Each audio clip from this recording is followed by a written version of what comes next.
Hello, my friend. Today I will tell you another long-forgotten legend.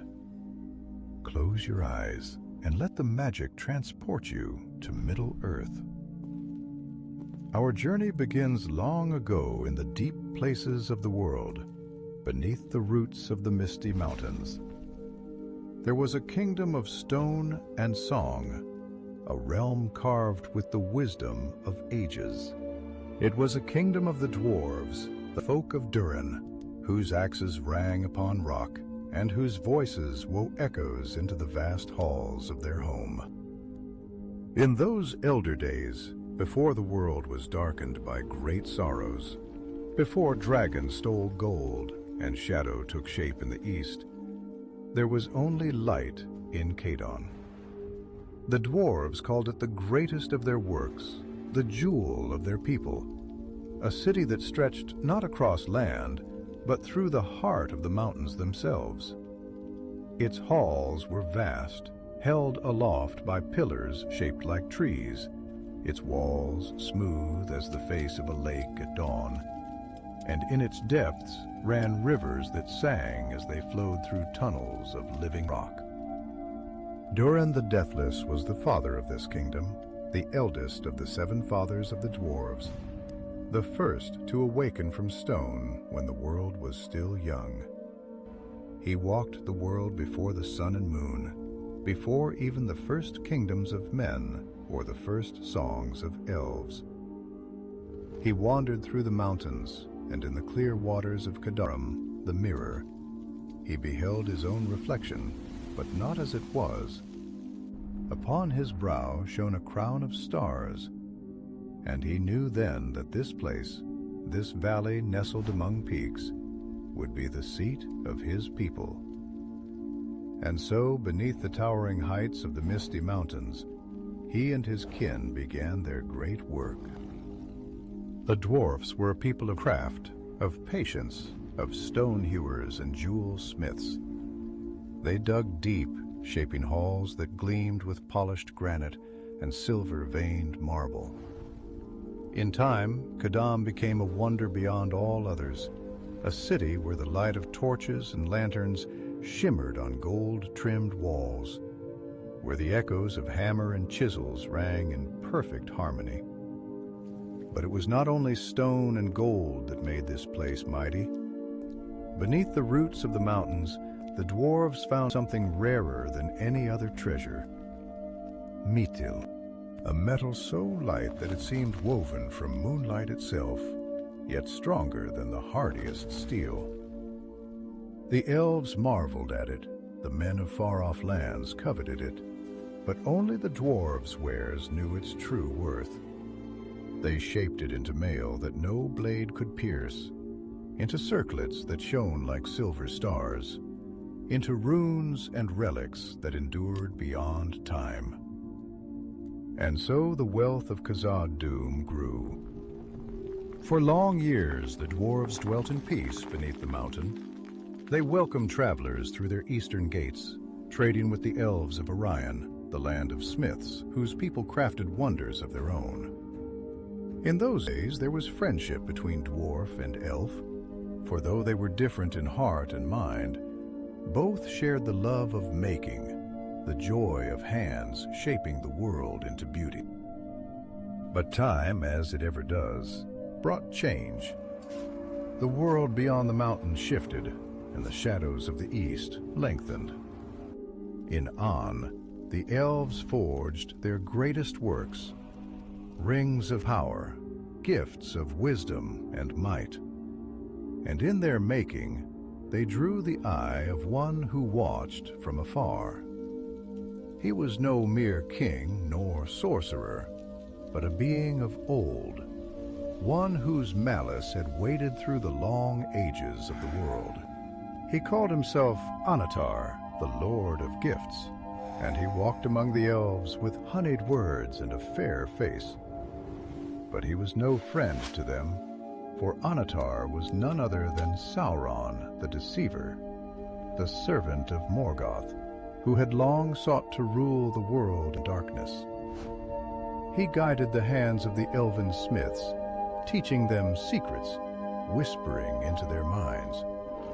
And so the rings were made, rings of power meant to strengthen their bearers, to preserve beauty, to shield against the slow decay of time. Yet even as the elves wrought their craft, Sauron prepared his own hand. In the fires of Mount Doom he forged a ring unlike the others, a master ring bound to his will, a ring to rule them all. And when he set it upon his finger, the elves knew at last they had been betrayed. War came to Middle-earth. Arion burned, its halls broken, its people scattered. The dwarves of Khazad-dûm, though strong, did not march to war. They had no love for the quarrels of elves and men. But they did not abandon their allies entirely. When the enemy came, black banners flowing upon the wind, the gates of Khazad-dûm were sealed. The dwarves barred their halls against the darkness, and in that hour they gained another name. The elves called them Moria, the Black Pit. For to them the doors that had once stood open had become a barrier, a silent tomb. But within the halls of Durin's folk, life did not cease. The dwarves endured as they ever had. They labored, they mined, they sang deep songs beneath vaulted ceilings, and they delved ever deeper. For though Durin was long gone, though his beard had turned to dust and his throne stood empty, his people still sought riches. They still sought Mithril, that silver light hidden beneath stone.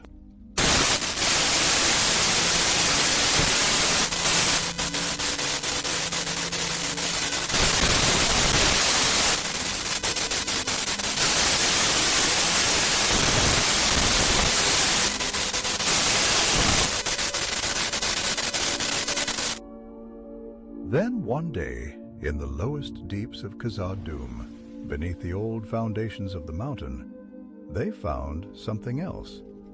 Something they did not expect. Something that had been sleeping for longer than the dwarfs had even existed. And as the pickaxes rang against the stone, as the final layer of rock crumbled away, the darkness stirred. Far above, in the great halls of Moria, where pillars stood like the trunks of mighty trees, a single tremor ran through the stone.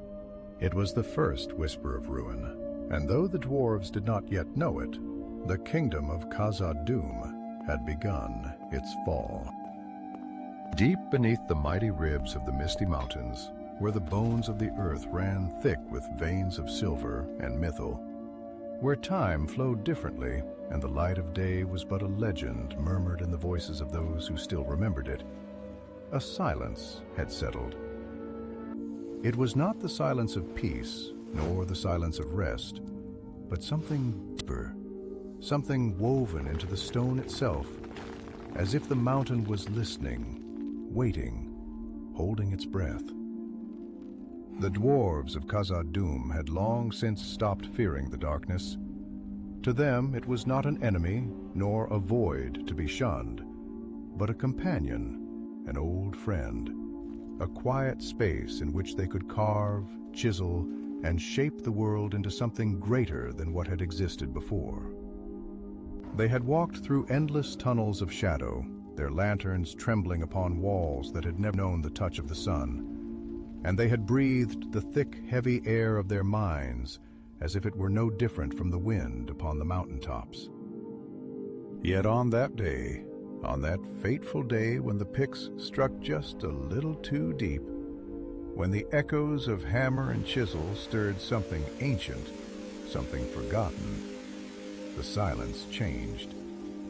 It was no longer the silence of the mountain, it was the silence of something waking.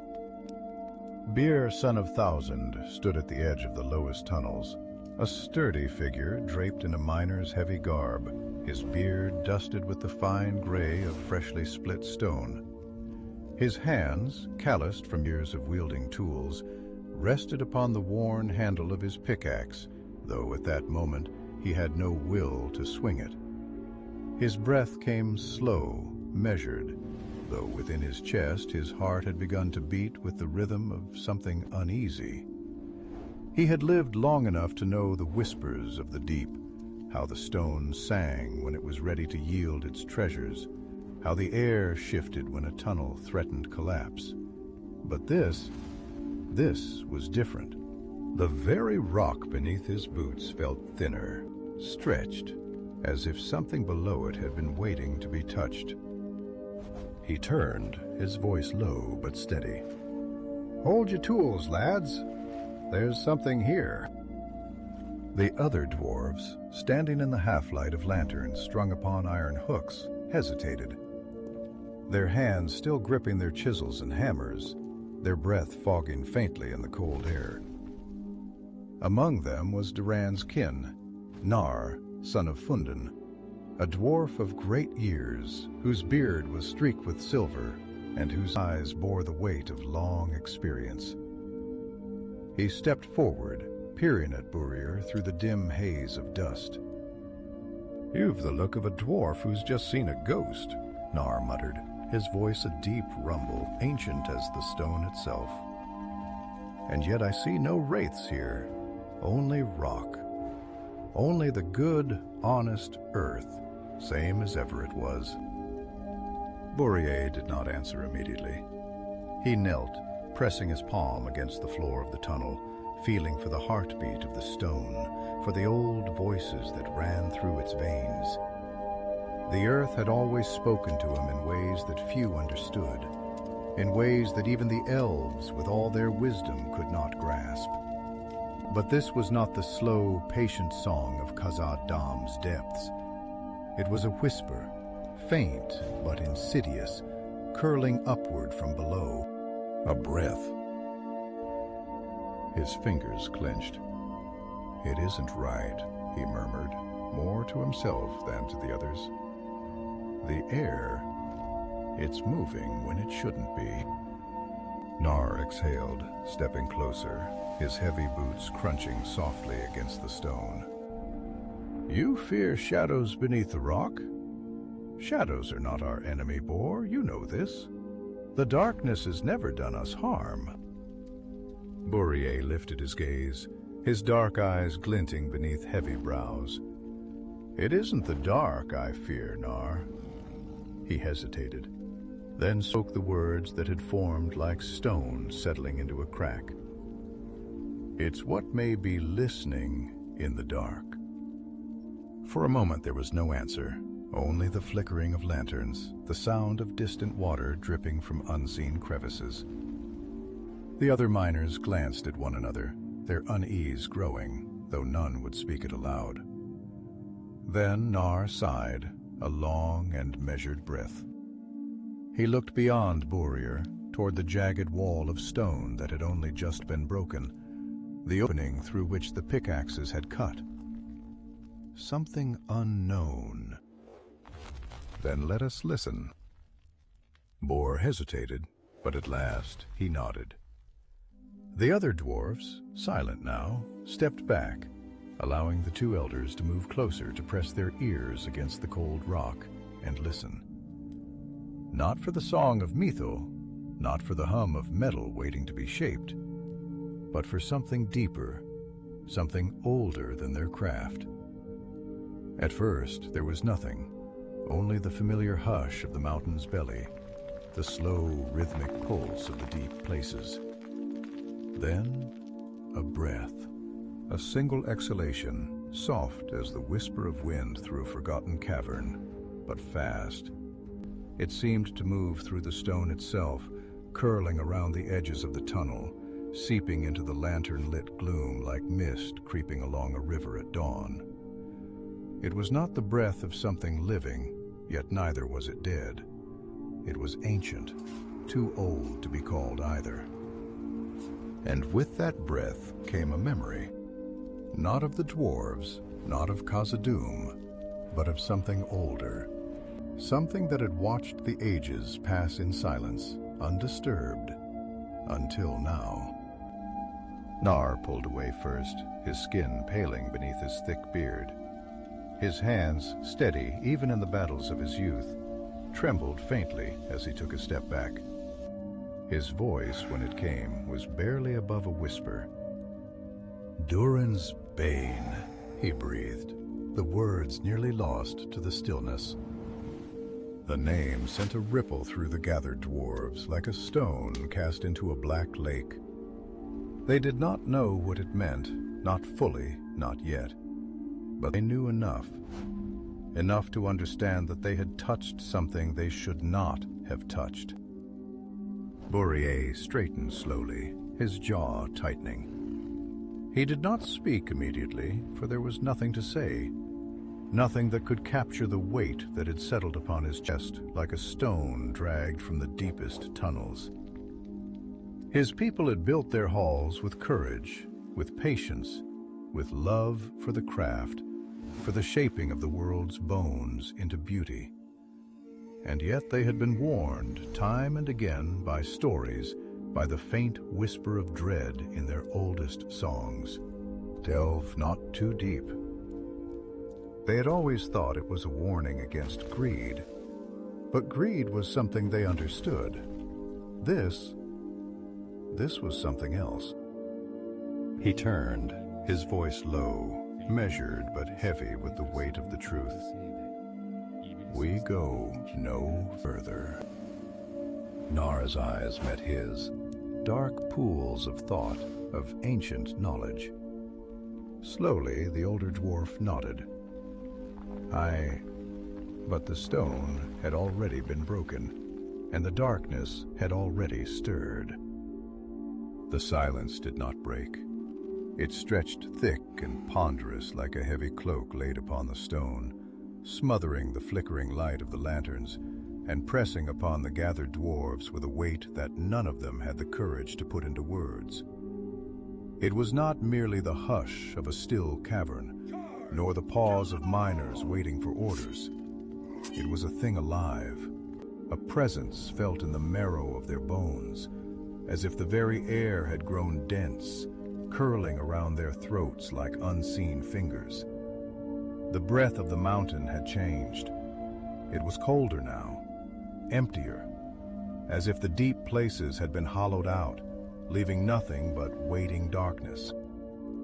Boromir's fingers clenched tightly around the haft of his pickaxe, though he had no intention of swinging it again. His knuckles were pale beneath the dust that clung them, his stance rigid, as though he had become part of the stone itself. His mind, so used to the steady rhythms of the earth, the song of rocks splitting, the whisper of shifting tunnels, felt suddenly unmowed, cast adrift in waters where no light could reach. He had always thought of himself as a man of certainty, of practical truths, of the kind of wisdom that came not from books or counsels, but from the weight of a chisel in his hand, the feel of stone yielding beneath his work. But now, standing before the jagged wound in the tunnel wall, he felt something that had not touched him since childhood. Doubt. Not the small kind, the passing uncertainty of a poorly cut vein of ore, nor the hesitant caution before a dangerous descent, but the deep, gnawing kind. The kind that settled in the chest and stayed there, burrowing beneath the ribs, whispering that something had gone wrong in a way that could not be undone. Nar had not spoken again, nor had he moved. His breath was slow and shallow, the glow of the lanterns casting uneasy shadows across the lines of his face, deepening the furrows in his brow, making him look older than he had only minutes before. When he finally exhaled, it was a long, drawn-out sound, barely more than a sigh, yet it carried the weight of years of knowledge too old to be entirely understood. "I had thought," he murmured at last, his voice steady but quiet, as if raising it too high might wake the thing they had not yet named, "that the warnings of our fathers were the kind belonged to stories, cautionary tales, words meant to temper greed, to remind us that even the greatest stoneworker may find his end beneath the weight of his own hands. I had thought they were for kings, for those who would hoard wealth beyond reason, who would call upon the mountain to give them more than it was willing. I had thought them wisdom, but not prophecy. His fingers twitched at his side, flexing slightly as if testing the solidity of his own flesh, reassuring himself that he was still here, still whole. I was wrong. Fourier swallowed, his throat dry, though he had no reason to be thirsty. The taste of dust lingered on his tongue, but it was not the rich earthen dust of the deeper tunnels, nor the sharp tang of freshly split mithril. It was different, thicker, heavier, tainted with something his mind could not name. He had spent years working in these depths, years learning the moods of the mountain, understanding its language in a way that even the elves could not. He had always believed that the earth was a thing of patience, of endurance, that it was unmoved by the squabbles of men and elves, that it cared nothing for the wars that raged beyond its walls. It simply was, steady, constant. Now he was not so sure. "Nar," he said softly, testing the weight of the word. "What do you know of Durin's Bane?" Nar did not answer immediately. He turned slightly, his gaze shifting to the shadows that lay beyond the reach of the lantern light, as if expecting something to be watching. Perhaps it was. When he finally spoke, his voice was measured, slow, as if he were feeling his way through the words, unearthing them like relics from beneath forgotten stone. "We do not speak of it lightly," he said. "Even the name is seldom uttered in the halls of our fathers. It is not simply a tale, nor merely a warning. It is a wound. A thing that should not have been, that should not still be. We do not know when it came, nor what slumbers in the deep, only that it does."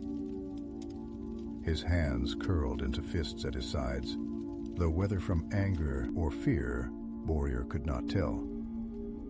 "They say," Nar continued, his voice quieter now, "that it is older than Khazad-dûm itself, older than the first halls that Durin carved, older than the elves, perhaps even older than the world as we know it.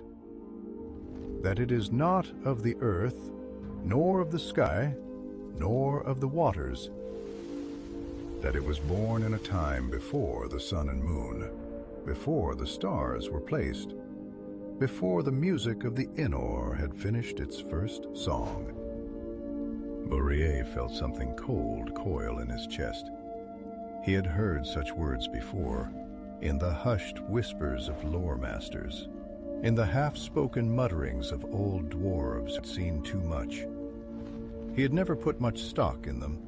The world was made of stone and fire, of iron and ore, of the things that could be shaped and understood. But there was something about the way Nar spoke, the way his words settled in the quiet space between heartbeats, that made him doubt. He took a slow breath. "If it is so old," he said carefully, "then why has it remained hidden? Why have we not heard of it before?" Nar did not look at him. "Because it does not wake," he murmured. "It does not rise. It does not hunger. It does not reach. It sleeps. And the only thing that can wake it," Boromir closed his eyes, exhaling softly, "is us." A sound, faint but distinct, rippled through the cavern. It was not the sound of shifting rock, nor of collapsing stone. It was softer, deeper, like breath. The lanterns flickered. The air felt thinner. For the first time in his life, Boromir, son of Thalone, felt that the mountain above him was not shelter. It was a prison. The air had changed. It was not a wind, nor even a true movement, but rather a feeling, a shifting weight, a displacement of something that had rested in the deep places for longer than memory could reach. The lanterns, which had burned steady and sure against the unyielding blackness of the cavern, flickered with an uneasy hesitation, their flames wavering as if struggling against an invisible force, as though even fire itself had begun to doubt its place in this hallowed kingdom of stone. The dwarves, hardened as they were, men of iron and granite who had carved the bones of the world with steady hands and unshaken hearts, stood in uneasy silence. Their breaths slow and measured, each one aware that the echo of their own lungs now felt too loud, too intrusive, too real. Beneath their feet, the rock was no longer a foundation of security, no longer a firm pillar upon which their lives had been built, but something thinner, hollow, the illusion of permanence stripped away in a single moment of unnatural quiet. A rear exhaled, but the sound of it felt smaller than it should have. He could feel his own pulse in his fingertips, in his throat, in the very core of his chest. But it was no longer in rhythm with the world around him. The mountain, once a steadfast presence, an unchanging sentinel beneath which his people had thrived, now seemed uncertain, hesitant, as if it too had felt the thing that had woken in the darkness. Nar was the first to break the silence, but even he, the eldest among them, the one whose voice had carried weight in the deepest halls of Durin's folk, spoke with an unfamiliar hesitation, as though measuring the very shape of his own words before he allowed them to cross the threshold of his lips.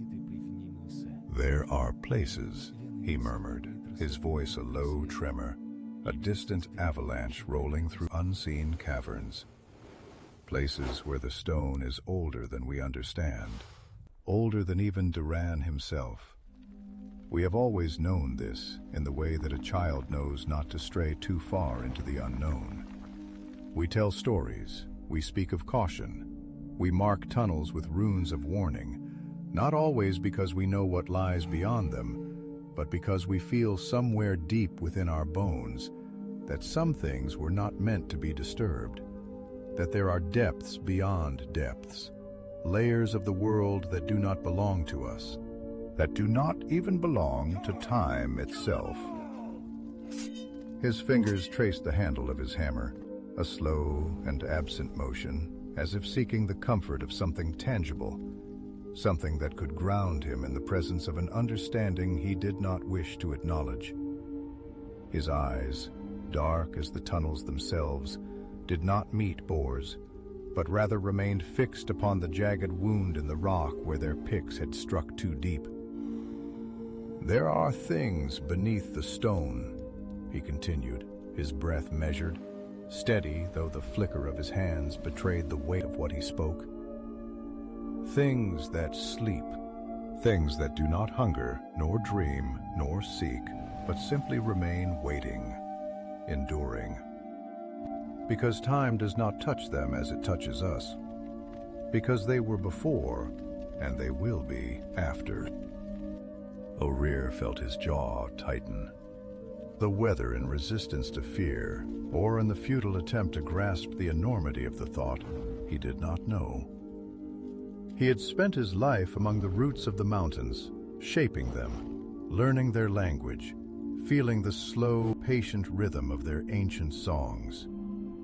But never had he questioned what lay beyond the stone, because stone was the world. It was not a veil, not a barrier to something else. It simply was.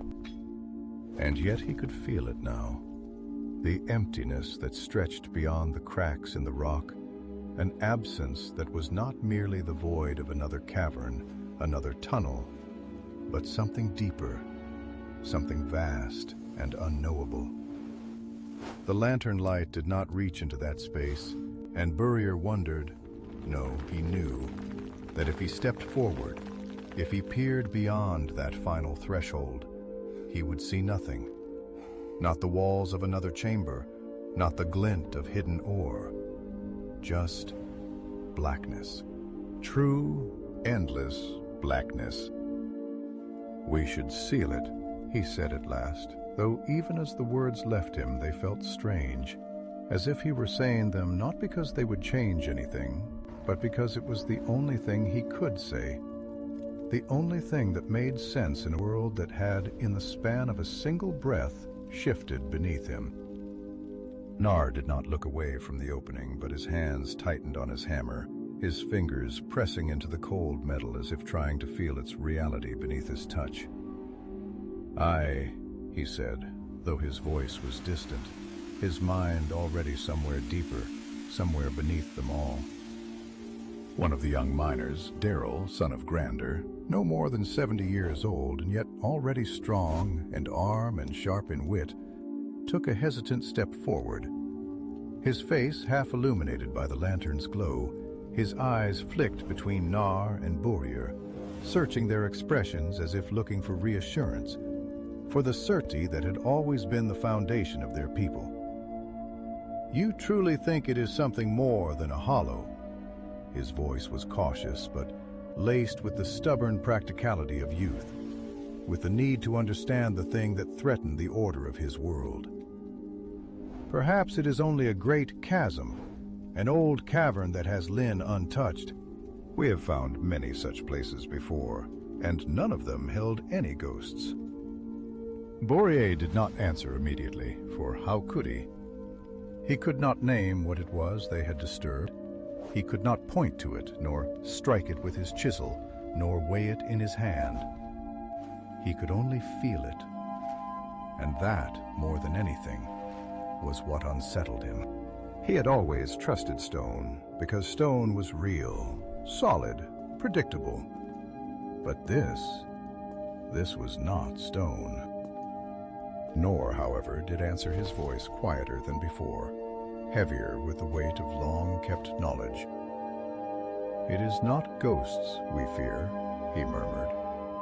"It is not spirits nor curses, nor any spell of elf or man." He exhaled his breath, slow, steady. "It is the dark itself." Darrell hesitated, the defiance in his stance faltering for just a moment. His fingers twitched against the haft of his pickaxe, his grip uncertain now, as if even the thought of striking stone again had become a dangerous thing. "Then what do we do?" he asked, his voice smaller than before, though he tried to hide it.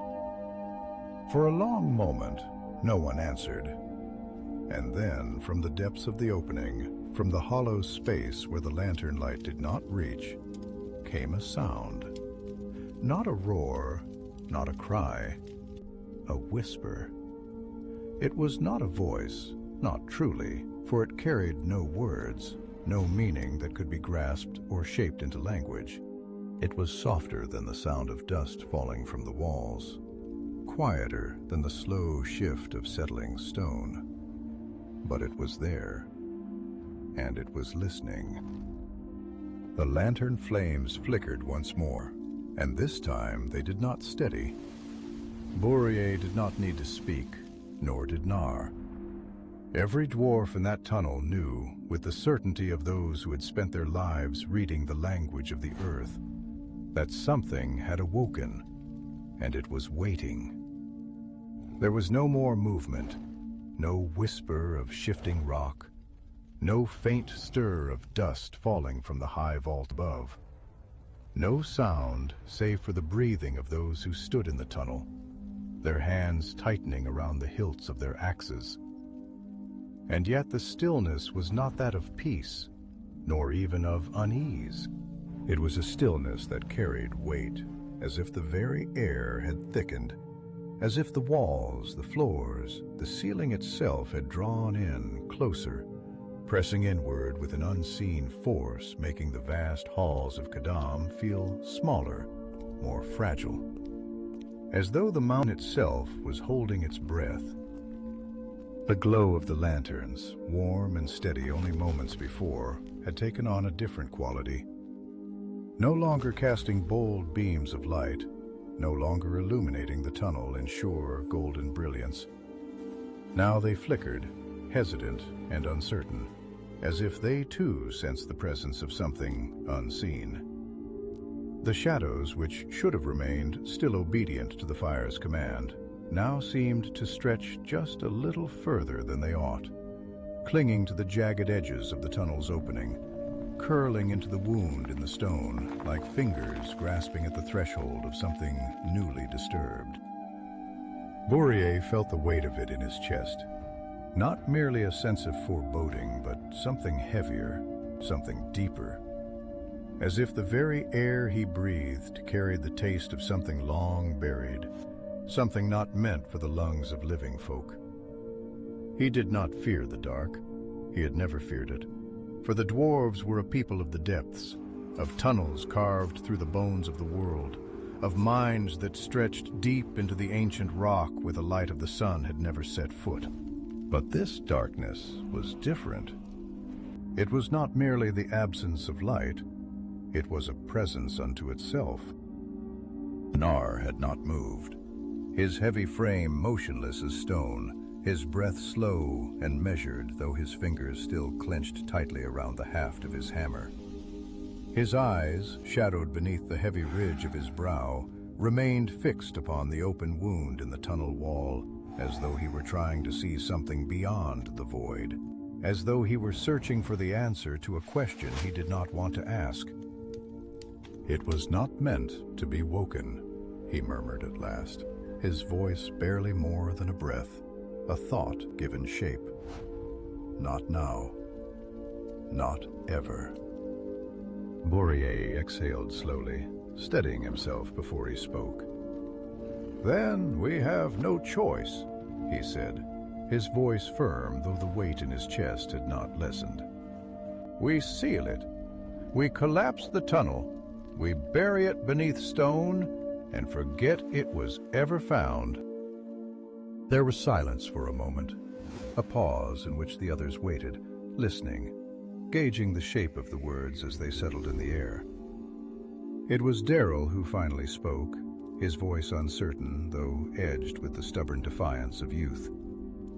"And if it is nothing?" he asked, though his grip on his pickaxe had not loosened. "If it is only an empty space, a hollow in the rock, a forgotten cavern, nothing more?" He swallowed, his throat dry.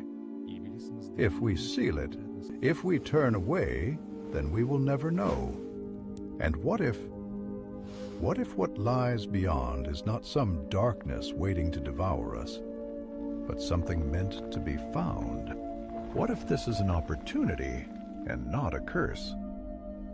Boromir turned to him, his expression unreadable, though his mind was already moving, already forming the words he did not wish to say. "And if it is more than that?" he countered, his voice calm but heavy, the weight of the moment pressing against him. "If we do not seal it, if we step forward instead of turning back, if we press further into the dark, if we wake something that should have been left to sleep, what then?"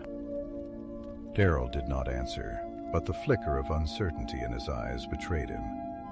He was young, still full of the fire of curiosity, the hunger for discovery, the belief that the world was a thing to be shaped, not feared. But there was something deeper than knowledge in the tunnels of the dwarves. There was wisdom, and wisdom was knowing when to dig and when to let the stone remain unbroken. Nar exhaled through his nose, the sound deep and slow like the shifting of great mountains. "There are things beneath the world, Darrell," he said, his voice like the low rumble of distant thunder. "Things older than the stars, older than the first halls of Durin, older than the hands that shaped this mountain. You think because you hold a pickaxe, because you wield fire and iron, because your feet walk upon solid stone, that you are its master. But the world is not ours to command. The earth does not belong to us. We belong to it. And if we are wise, we listen when it speaks. Darrell swallowed again, though he said nothing. The others, watching in silence, seemed to shift their weight, uneasy but unwilling to challenge the words that had been spoken. They were dwarves, proud and stubborn, strong in their craft, and unshaken in their purpose. But even the greatest stonecutter knew when to respect the mountain, when to bow before something greater than themselves. Boromir stepped forward, placing a hand upon the jagged rock where the tunnel had broken open, pressing his palm against the cold surface, feeling the texture beneath his fingers. The sharpness of freshly split stone, the rough edges where the picks had bitten too deep, the thin, unnatural chill that radiated from within. "We seal it," he said again, and this time there was no challenge. The others moved slow at first, then with purpose. The lanterns were set aside, their dim glow casting long, flickering shadows against the walls. The hammers were lifted, the tools of their craft turned now not to creation, but to burial. Stone was gathered, broken shards and heavy slabs, and the first strike fell. The sound of it ringing through the tunnel, sharp and final. But as the wall was built, as rock and rubble were pressed against the wound in the mountain, the darkness beyond did not retreat. And though no voice had spoken, no whisper had risen from the hollow beyond, Boromir could not shake the feeling that something was watching, that something was listening, and that, though they would bury it, though they would seal the tunnel and mark it upon their maps as a place never to be touched again, it was not gone. It was only waiting. The tunnel was sealed. The last stone had been placed with deliberate force, each crack filled, each gap smoothed over, as though the very act of covering the wound in the mountain could erase the memory of its opening.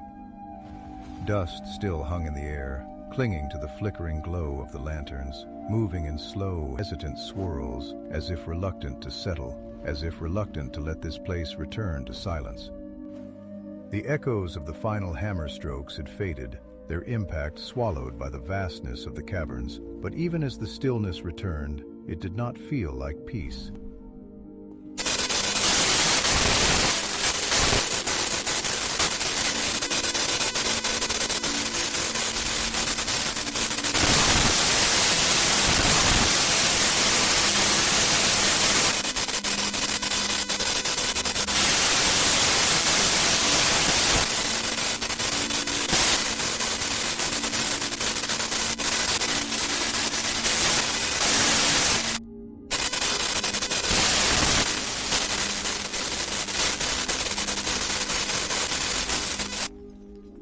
Boromir let out a slow breath, his fingers trailing along the edge of the sealed wall, feeling the cold, rough surface beneath his touch.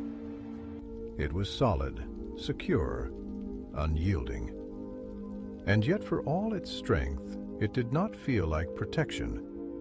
It felt like a thin veil, a fragile barrier between themselves and something deeper, something older. Something that had not been meant to be disturbed. "We should leave," Nar murmured at last, his voice low, barely above a breath. He was not looking at the wall, but at the darkness beyond their lantern light, his eyes distant, his face lined with the weight of something unspoken. "This place is done. There is nothing more for us here." Boromir nodded, though he did not immediately turn away. His mind was a tangle of thoughts, of questions he dared not voice, of a feeling that ran deeper than fear, something colder, heavier, something that clung to the edges of his understanding like mist curling around a mountainside. He had spent his life in these tunnels, had shaped their walls with his own hands, had read the language of the stone as if it were an old friend. But for the first time, he felt as though the mountain was no longer speaking to him. It was watching. Durin shifted beside him, the unease clear in the way he held himself, his usual confidence replaced by something tighter, something more uncertain. "And what do we tell the others?" he asked, though there was no challenge in his voice, only the quiet weight of doubt. "What do we say when they ask why we turned back?" Moria hesitated, his fingers curling against his palm, his thoughts turning over the question like a stone rolled in the currents of a river. The truth was not something that could be easily spoken. It was not something that could be written into the ledgers, recorded in the archives of their people. It was not a thing that fit into the language of miners and builders, of craftsmen and smiths.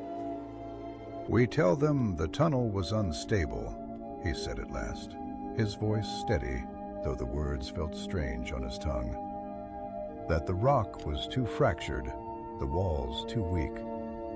That we made the choice to seal it for the safety of all." Nar turned his head slightly, his gaze sharp, assessing.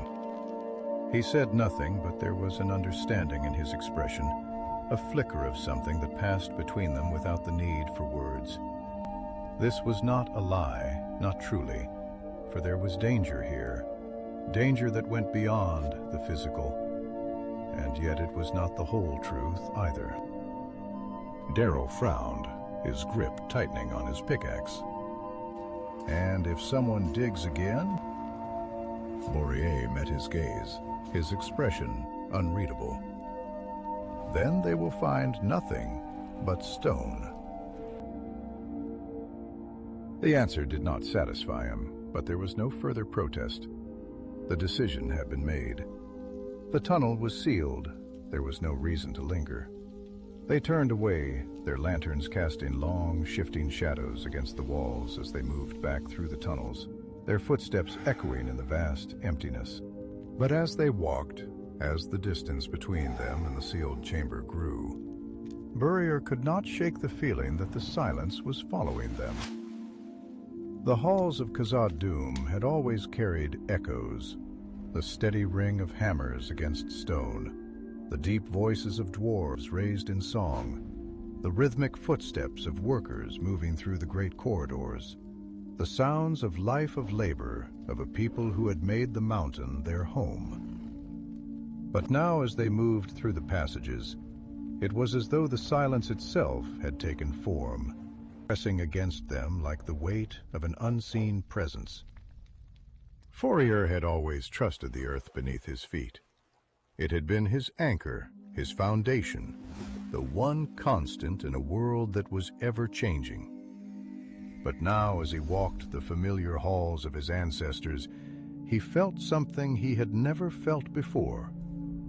He felt lost. By the time they reached the deeper halls, the air had grown warmer, the lantern light reflecting off the smooth stone walls, casting a golden glow that should have been comforting.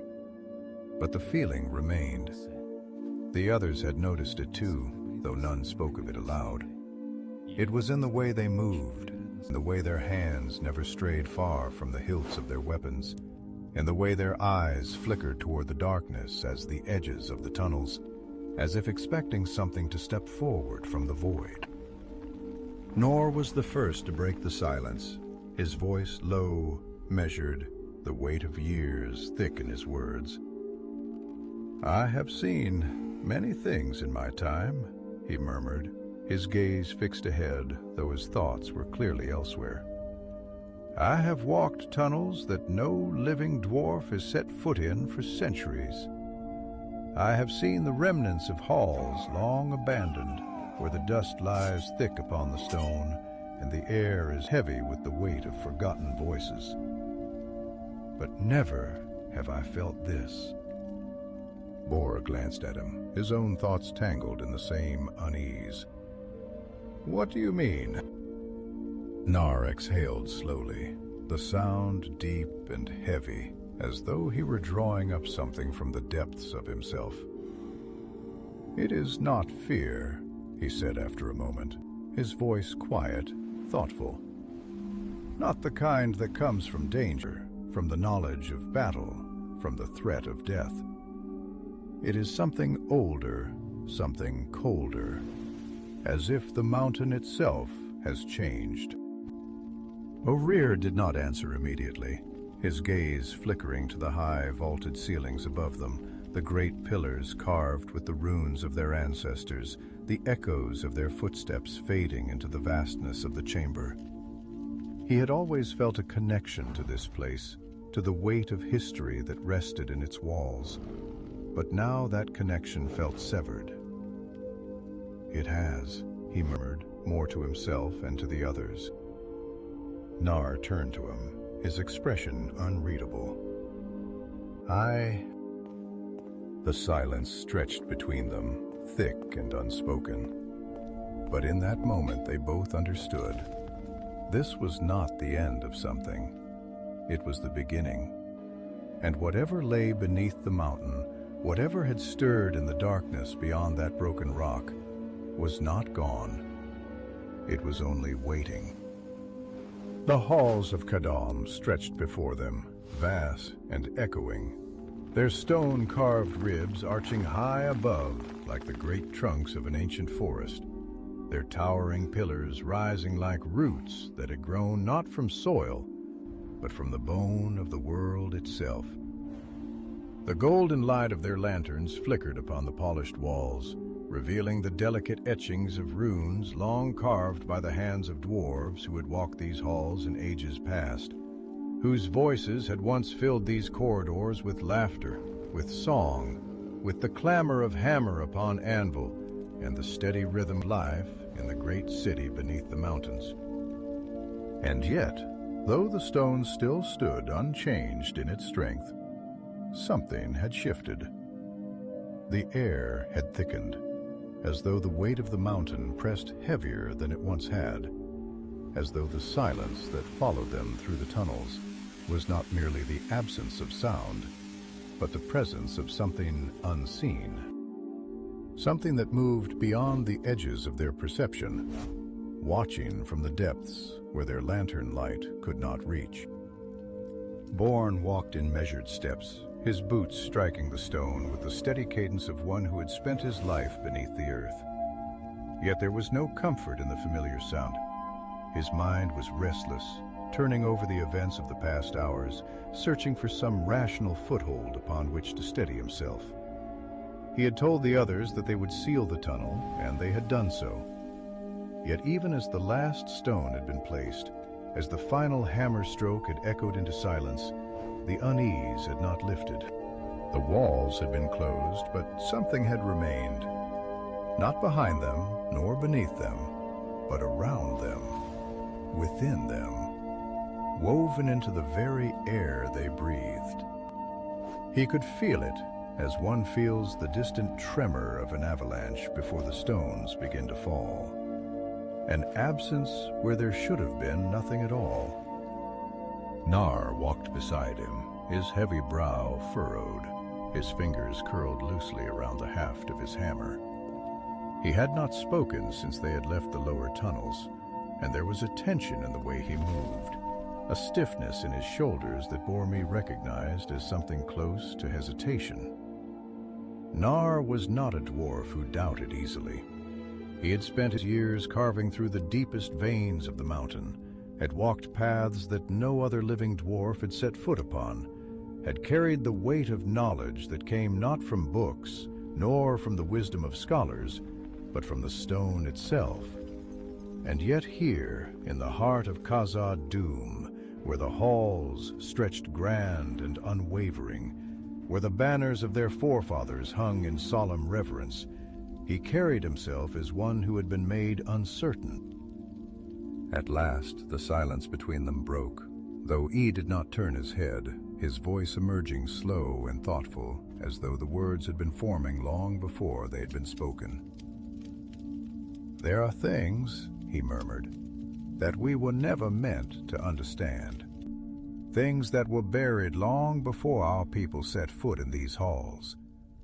We build, we carve, We craft the bones of the world into shapes of our own making. But we are not its masters. We are only guests. And sometimes guests overstay their welcome. He exhaled, his breath heavy as if carrying the weight of something he did not wish to name. I have never been one to believe in fate, nor in warnings spoken by those who do not know the feel of a pickaxe in their hand. But what we found today, I cannot shake it, Bourier. It was not simply the discovery of an empty cavern. It was not merely the opening of a new passage. It was something else. Orir nodded slowly, though the gesture was more for himself than for Nar. I know, he said, his voice quiet but firm. It was as if the mountain itself had changed, as if the weight of the rock above us had shifted, and yet not in any way that we could see. I have spent my life working in these tunnels. I know the feel of solid stone beneath my feet. But there, in that place, it was as if the earth had hollowed itself out beneath us, as if we stood on something that had been waiting. Nar's eyes flickered toward him then, sharp and searching. Waiting, he echoed, as though testing the word, feeling its weight before allowing it to settle into truth. He was silent for a long moment before he shook his head, his fingers tightening against the handle of his hammer. We should not speak of it, he said at last. Not to the others. Not to the council. Not to the lore masters who will ask too many questions. If we give it a name, if we allow it to take shape in words, then it becomes something more than a feeling. It becomes real. And I would rather it remain forgotten. Born or understood, and yet even as he nodded, even as he told himself that they would leave it buried, he could not shake the feeling that it was already too late. The mountain had changed, the air had shifted, and the silence that had followed them from the tunnels had not left them behind as they walked deeper into the halls of Khazad. The lanterns above flickered, their golden light swaying as though touched by a wind that did not exist. The great forge of Khazad-dûm burned brightly, its fires casting long, flickering shadows across the smooth stone walls, the heat rising in waves that shimmered against the air.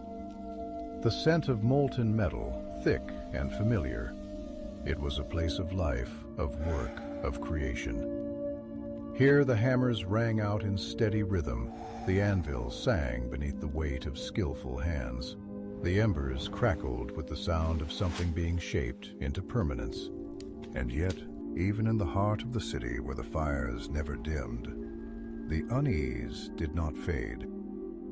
Bourier leaned against one of the great pillars that lined the chamber, his arms crossed, his mind distant.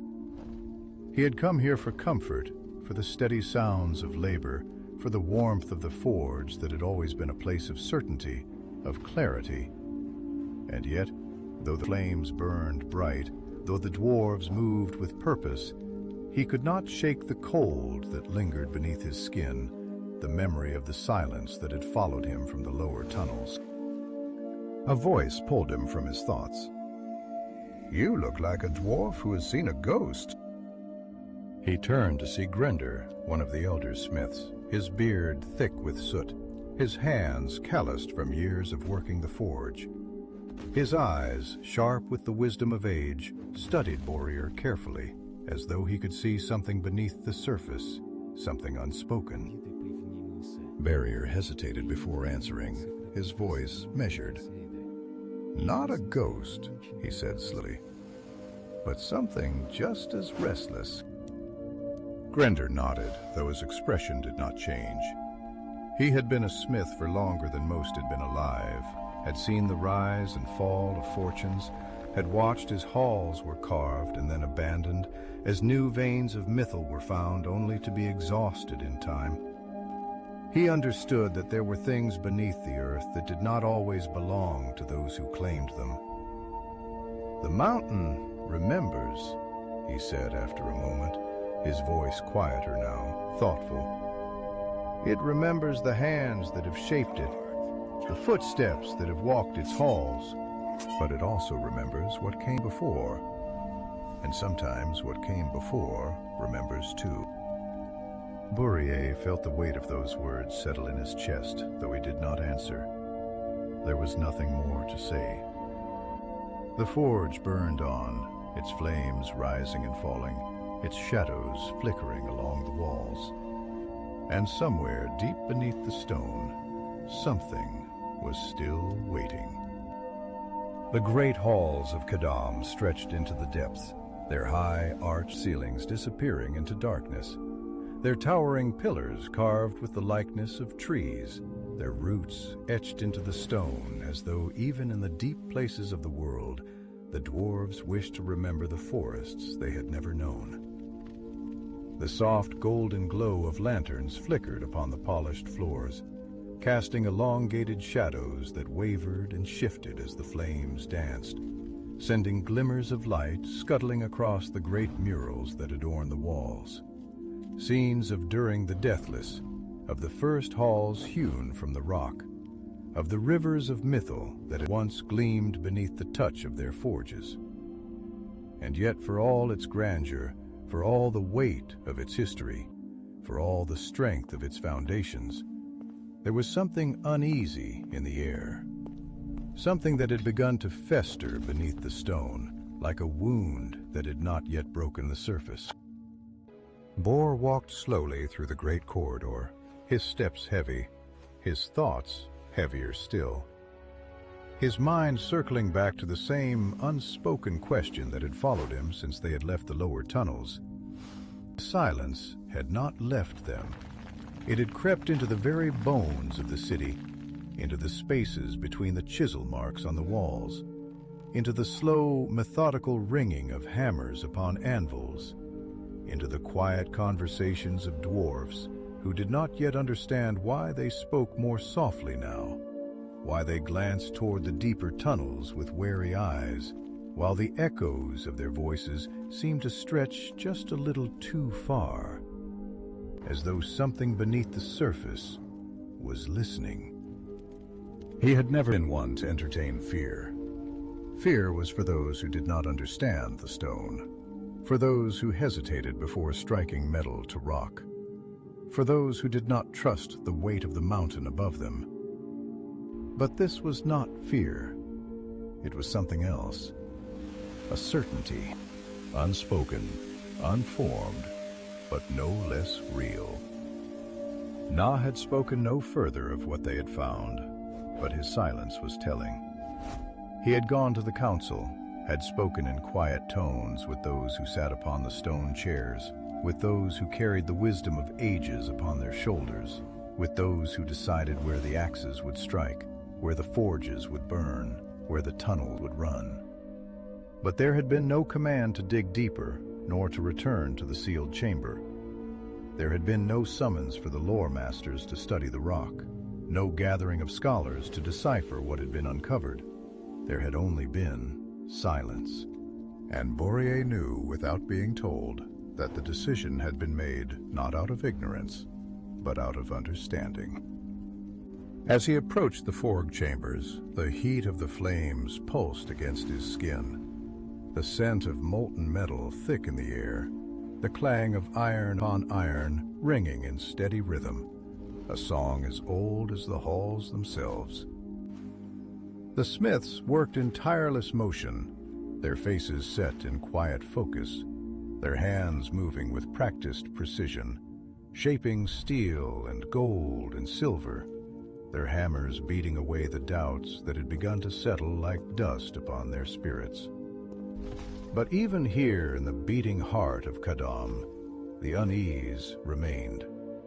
It was in the way the younger smiths paused between strikes, in the way the older ones glanced toward the doorways as if expecting something to appear from the darkness beyond, in the way the fires, for all their brightness, did not seem to drive away the shadow that lingered at the edges of the chamber. Grendr stood at the far end of the room, his broad frame silhouetted against the roaring furnace, his thick arms folded across his chest, his eyes unreadable beneath the weight of his furrowed brow.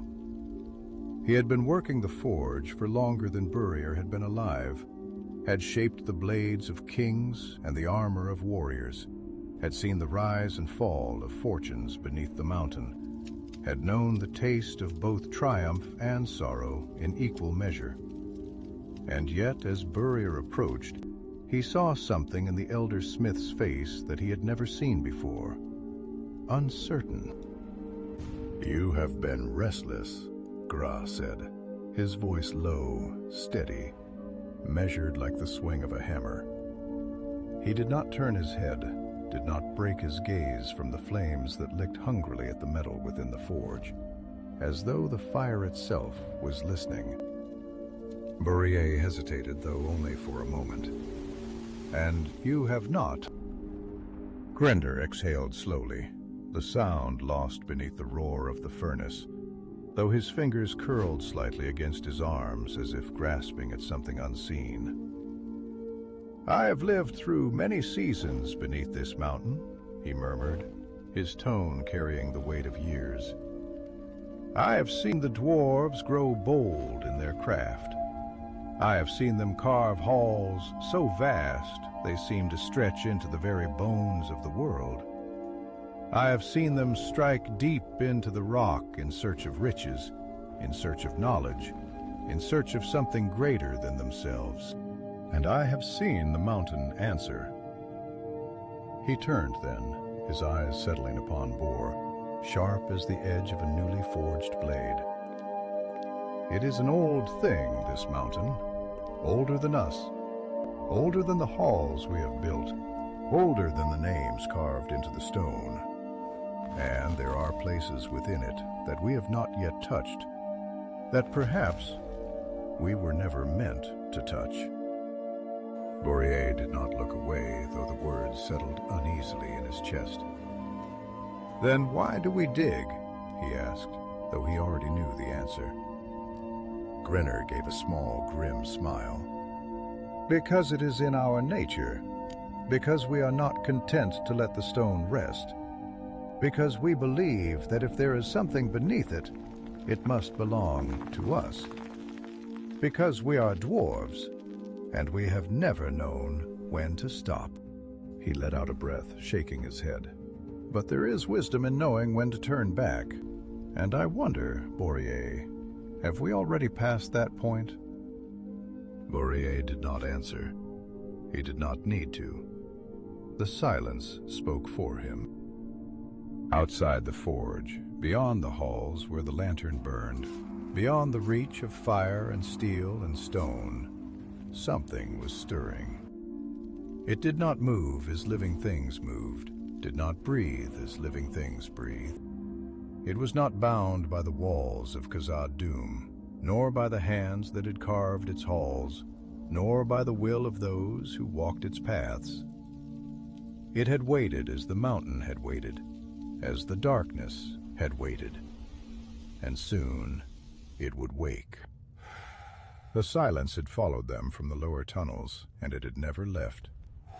The deep places of the world were not silent, even when no voices filled the great halls, even when no hammer rang against the forge, even when the footfalls of the dwarves ceased to echo in the endless corridors.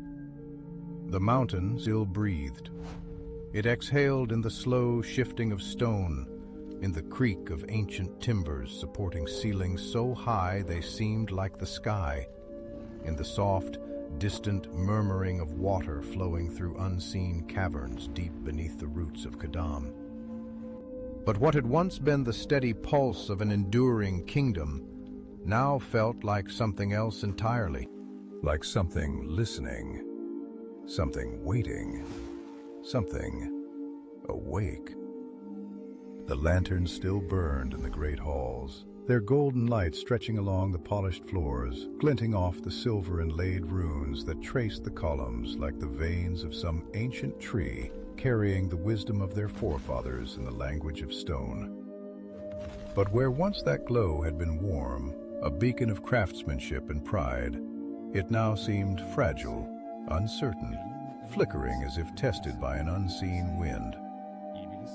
Shadows pulled we should not have, shifting in the corners of the great chambers, stretching across the murals of Durin's legacy, lingering beneath the high vaulted arches as though they were gathering their strength.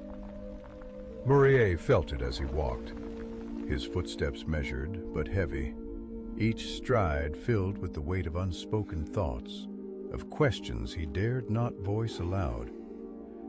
The presence he had sensed since they left the lower tunnels had not faded. If anything, it had grown stronger, more certain, as though it no longer needed to hide. It clung to the air, settling into the very bones of Khazad-dûm, creeping through the stone like roots through ancient soil. And yet, for all his unease, he did not turn back. There was no turning back. Nar was waiting in the council chamber, seated at the long stone table carved from a single slab of black granite, its edges polished smooth by generations of hands that had traced its surface in thought and debate. The chamber was grand, yet solemn, a place of decision, of careful words and heavy choices. Runes of past rulers lined the walls, their stories etched into the rock, their deeds immortalized in the silent language of their people. And yet, as Boromir entered, even the weight of history did not feel as strong as it once had. Nar's face was lined with thought, his fingers idly tracing the handle of his hammer, as if seeking some reassurance in its familiar shape. He did not look up immediately, did not speak right away. Instead, he let the silence stretch between them, measuring it, testing it, allowing it to settle in the space between words.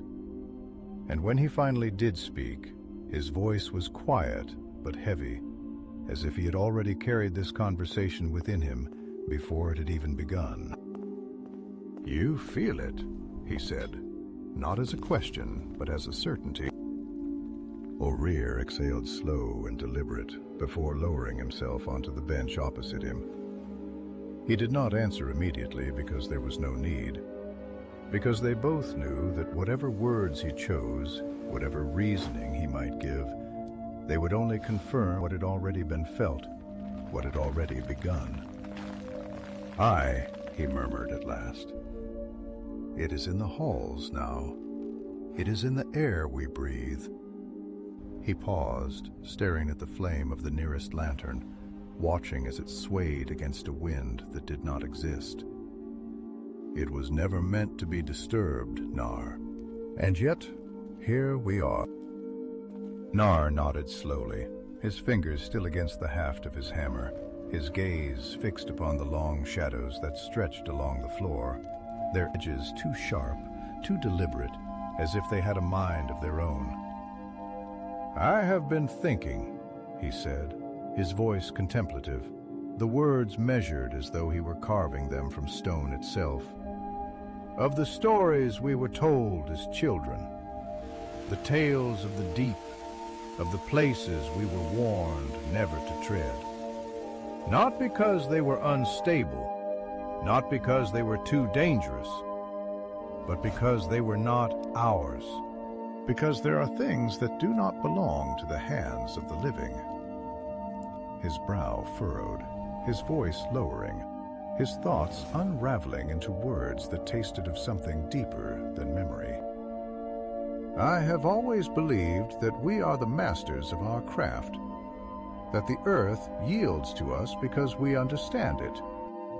But now I wonder if there are parts of the world that do not yield. Not because they are unwilling, but because they are already spoken for." Boromir closed his eyes for a long moment, his mind circling around the weight of that thought, around the possibility that they had not merely awakened something, but that they had trespassed. That what lay beneath the stone was not simply waiting, but guarding. And that in their endless hunger for the riches of the deep, They had broken something that had been meant to remain whole. "There is a price," he murmured, half to himself, half to the stone walls that had listened to the voices of kings and miners alike, to the mountain that had stood longer than any name carved into its halls. There is always a price. Nar let out a slow breath, his grip tightening on his hammer. "Then the only question that remains," he said, his voice steady but solemn, "is whether we have already begun to pay it." For a long while neither of them spoke. And then the sound came. It was not the shifting of stone, not the creak of wood settling beneath the weight of ages, not the slow, steady exhale of the mountain breathing in its sleep. It was something else, a sound that did not belong in the walls of the Dwarves, a sound that had never belonged in the realm of light and fire, in the places where hammers rang and voices sang and life endured.